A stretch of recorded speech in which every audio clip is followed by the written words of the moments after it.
We have some already. We got some about 8 years ago, 9 years ago. We passed through here and got some.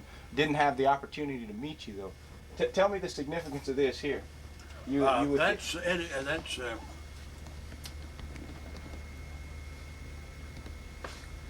oh, I have a photographic memory, but it never developed. Rudy Bozak. Rudy Bozak. He was one of our competitors a number of years ago, and I was invited to one of our dealerships in Dayton, Ohio, for an open house. And much to my chagrin and disgust and whatnot, I found that there were some other principals there, men from McIntosh and one from somewhere, and Rudy Bozak. Well, Bozak and I were trading quips, dirty cracks at each other, and my host,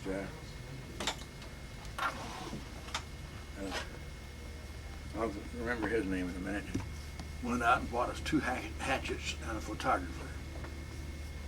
Y'all fixing to thrash one another, huh? And they were sharp. They were bloody sharp. We had to be very careful in our waving them around and not to hurt one another. Hurt ourselves.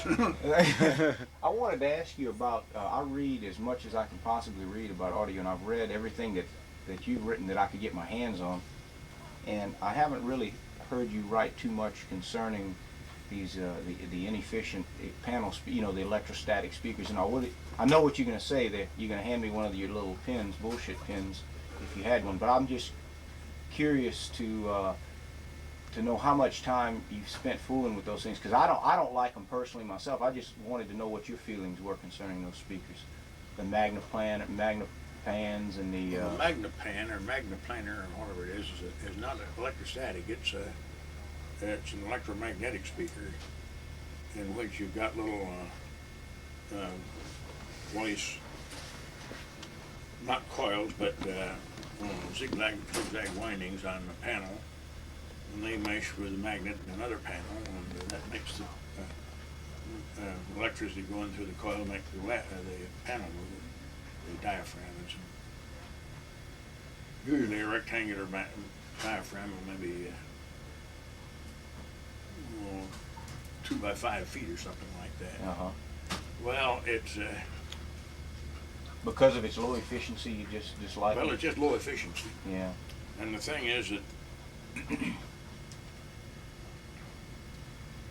my experience has dictated to me that you try to be as efficient. A significant form of distortion is inversely proportional to efficiency. Yeah.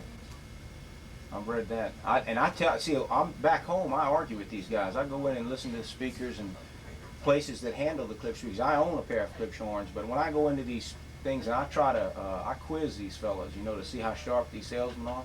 And some of them are sharp, and they agree that the Klipsch horn is the best speaker out there. And there's other guys that go against it and say, well, because of the horn loading. It's 30 years old or 40 or 50 or something or other. Yeah, it's prehistoric, and it's no improvements in the last 60 years, right, 70 or 100. Right. They come out with all of this garbage, and then they talk up how good these panel speakers are, and these the low efficiency speakers. And guys have the I don't know what to call it, audacity, I guess, to say that by decreasing the efficiency, you gain sound quality. I don't understand that. Just exactly the opposite.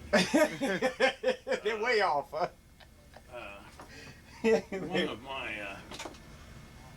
better papers. The ultimate LSH loudspeaker. Yeah, I bought this I called Jenny up at the front, and I ordered your audio papers. That's my favorite. That's the one I hand to him. That's a great one.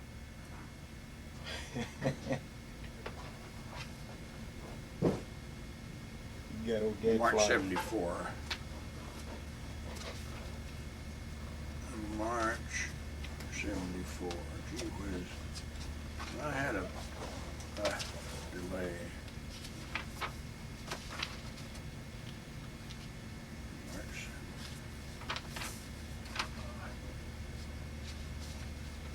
Here we are. Robert Carver. Now these This is all tongue-in-cheek, Uh-huh. but the references are all Legitimate, yeah. Yeah.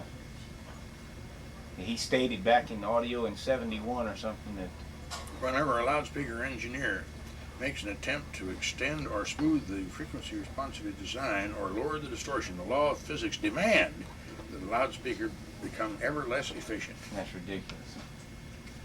And dang it all the numbers dictate that Otherwise. they're approximately inversely proportional. Mm-hmm. Now, I'm not going to try to translate these logarithms into ordinary ratios, but I made a direct radiator in a box which could be attached to a horn. And without the horn, the